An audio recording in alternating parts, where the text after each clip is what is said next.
Hello, you wonderful people, and welcome to another episode of Super-Fanta-Fi. This being a show where I talk about TV shows of supernatural, fantasy, and/or science fictional genre. For today's episode, I'm going to talk about the latest episode of Falling Water. Another great episode. In this episode, a lot of interesting things went down, so let's break it down bit by bit. First of all, let's talk about Woody's side of things. I do appreciate that they kind of make Woody kind of have a little bit of a conscience in this season, which I'm still curious why exactly. Because in season one, was a big part of it was like, oh yeah, you don't know what side to choose. You're playing both sides. Like he had a little bit of a conscience at the end when it's like, oh yeah, he's messing with that lady, and having those sex dreams with her, and it's kind of making her like a little crazy. It's like he had like, he was telling Burton, it's like, oh no, it's not her fault. Which Burton's like, yeah, it's not her fault, it's yours. So there's that, but more often than not, it's just kind of a slimy dude. And it's just like this season, all of a sudden, when it comes to Harding, like I said, I don't know whether it's just because he legitimately has a thing for her, or is it just because he likes what she represents, that she's an honest person. And I guess because he works in a world of dishonesty, it's kind of a breath of fresh air. That's just like she has these little indiscretion. That's her little family situation, and she shouldn't have to suffer ramifications for that, because it's her business, especially, but like I said, it just feels like this season they're giving him more of a conscience, is eating away at him because he's drinking, which even Harding on the news is like, oh yeah, I'm not backing down. The fact of the matter is, they can say what they want. My daughter, she's handling this in her own way, but, even my husband agrees, like, kind of a politician way of being like, we won't let this stop us. So that's kind of interesting.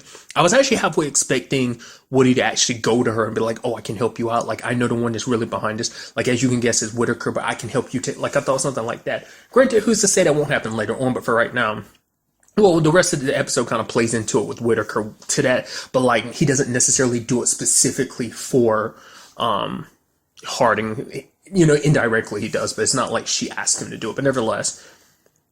Because like I said, because it's like what I brought up earlier is just because because Woody ends up talking to that bartender, and it's kind of like, oh, if you don't like who you are, then change. And like I said, that like Woody's always been around people like that. Like the firm he's associated with are scummy people, so he's kind of scummy himself. But I guess just like I said, she was the first honest person he's met in a long time, so it's kind of interesting too, because he played it up with Bennett too. He made Bennett think like, no, it's 100% okay. Like Harding, whatever happened to her, that befell her because she didn't bounce out of this game. It's like kind of like, it's just, she's a casualty, but like it still bothers him because you see the look on his face afterwards. But I really like the fact that he went after Whitaker, because his next job was to go to like, I think when like a former assistant of Whitaker's was bringing up allegations. So, but Woody got inside of Whitaker's head, and basically he ended up exposing himself in front of a whole bunch of people. Like he just stripped butt naked in front of a whole bunch of people. Because basically Woody made him think like, oh, in his dream, it's like, oh yeah, like you're about to get in a bed full of beautiful women type of thing. Which is so interesting, because now looking at it back to back, it's kind of like, it's so interesting how Tom and Woody's abilities are very similar, yet like they're kind of the same vein but very different. They're actually kind of polar opposites, because it seems like, Woody doesn't have to, kind of is Woody's specialty. He doesn't have to be asleep to drag you into the dream world. He just has to be in a vicinity like most dreamers. Whereas Tom, with the whole Shadow Man thing, he has to sleep. But Tom, it seems like his whole thing is kind of using your fear against you, whereas it seems like Woody's is using like your desires against you. So it's like I said, like similar, but at the same time, like opposite ends of the spectrum in a certain regard in that particular vein. So that's kind of interesting. Like, I mean, the fact of the matter is what happened can't necessarily be blamed on him, because it's like, oh yeah, Bennett just went a little, not Bennett, but Whitaker just kind of went a little crazy. So you can't blame me for that. Bennett just, I don't know, he, for whatever reason, felt like exposing himself, which it might still lead back to Woody, because, I mean, I don't know in this world if they necessarily remember their dreams under these circumstances. It seemed like the ones that, oh no, because regular people can remember their dreams too. I mean, that's something that, obviously just applies in real life, but I guess, I don't know, maybe because it's under the circumstances of he wasn't asleep when it happened. If he was asleep, maybe it'd be a little bit different, but because he was awake and Woody just kind of pulled him into the dream world, then maybe it will, because of Woody's special ability, it might not be an issue. But to be fair, Bennett's kind of smart, and she might see through it. Like, oh, Woody, you made this a personal all that. I don't know. Like I said, Whitaker might not think much of it. It's just kind of like, I don't know, I lost myself, but that might look a little suspicious. I don't know. We'll have to wait and see whether Woody like suffers any ramifications for it in the episode or not. And since I brought him up, let's talk about the Shadow Man. Turns out he has a daughter named Emily, which is kind of interesting. What kind of threw me for a loop is like, I was like, who's this girl and why he's entering her dreams at the beginning of the episode? And it's like, oh, that's his daughter. I was like, then why'd you come to her as the shadow man? Like, was that some like subconscious thing to make her like more receptive of you when she sees you? Because subconsciously she'd be kind of a little freaked out. And it's like, oh my God, Dad, like, but it's like, why would you come to her as a shadow man? I guess to him, it's easier that way than coming as himself. Like maybe just in general, he doesn't like popping up as himself in dreams unless he absolutely feels, like I said, it's your daughter. So I don't know. Maybe it's some weird, like, he seems like he's okay with his daughter. It seems like the issue he has is like with his wife / ex-wife. And, you know, because I was like, because why else would you do that? Not unless it was the purpose of kind of like being pissy at your daughter. I don't know. Especially when they meet up and everything, he hugs her and everything, finds out about her college situation. It's like, no, I'm gonna handle that, you know.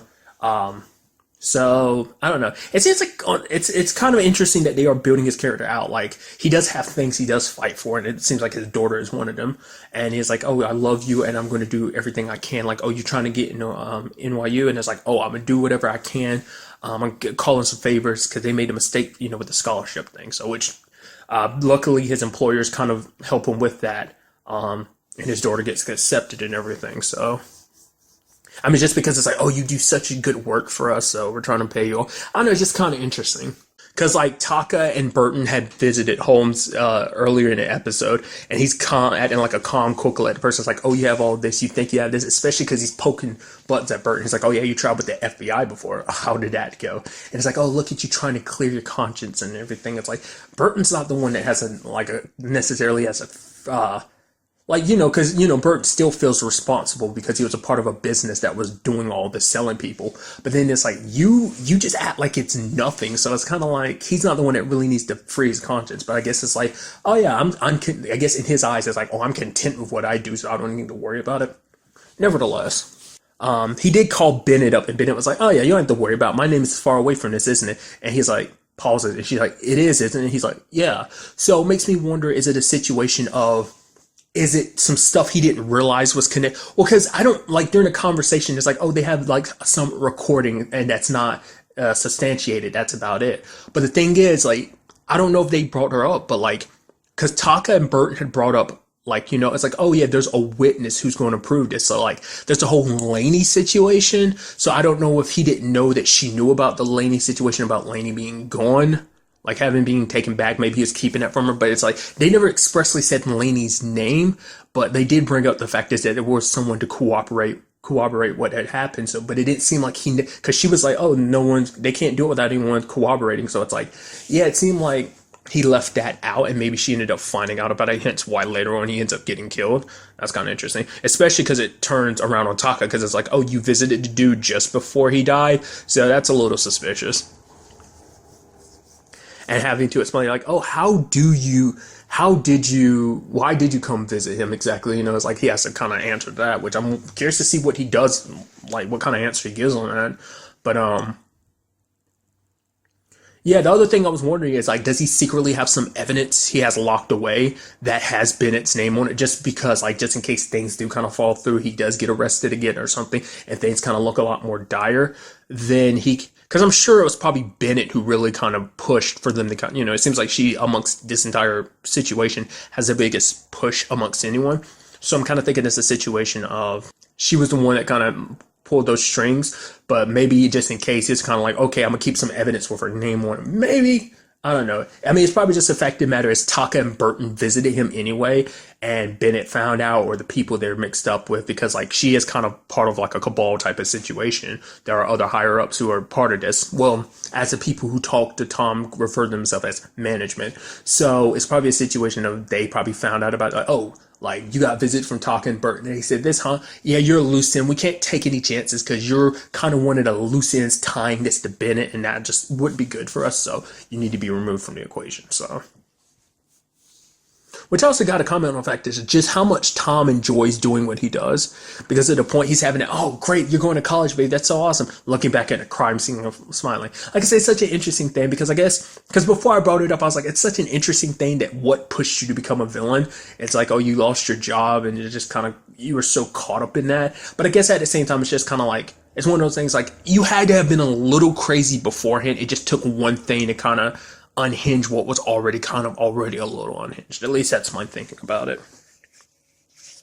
But what I really liked in this episode is that Taka takes Alex to meet everybody, meet Burton and meet Tess. And even Tess is like, okay, so we're telling everyone now? And Alex is like, really? So I'm the only one who can't do this whole dreaming thing. And I was like, oh, poor Alex. Because at least amongst like the cast so far, she is like the main one that can't really do it. I mean, even Sabine did it a little bit last season, but, maybe that's because of the situation of she was with Dreamers at the time. So, it's not like Alex can I don't know if Alex can necessarily do it on her own. Like, I mean, so far it just seems like she's just a regular dreamer. So I don't know if she's a dreamer or not. We'll just kind of have to wait and see. I don't know if that's something that can develop over time or whether that's something like, oh, you're born with it and it just, is it kind of like unlocked potential, or is it when a situation is like, you either have it or you don't. There's no like, oh, if you had it, it would just be happening right now.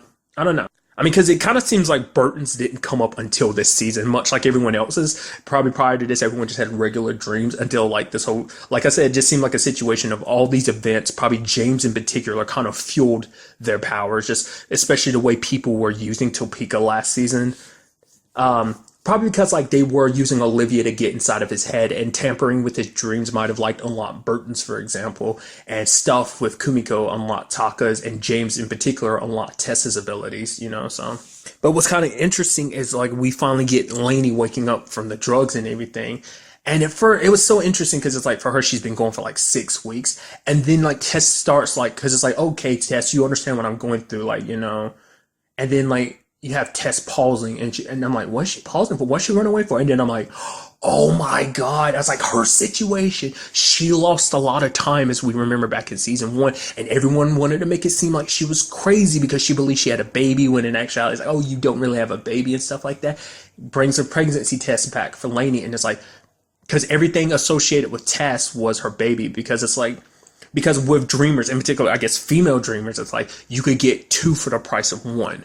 Because, in Tessa's case, it's like she's a powerful dreamer. Her son ended up being a powerful dreamer. Probably one of the most powerful ones out there. Kind of almost like a Messiah level thing.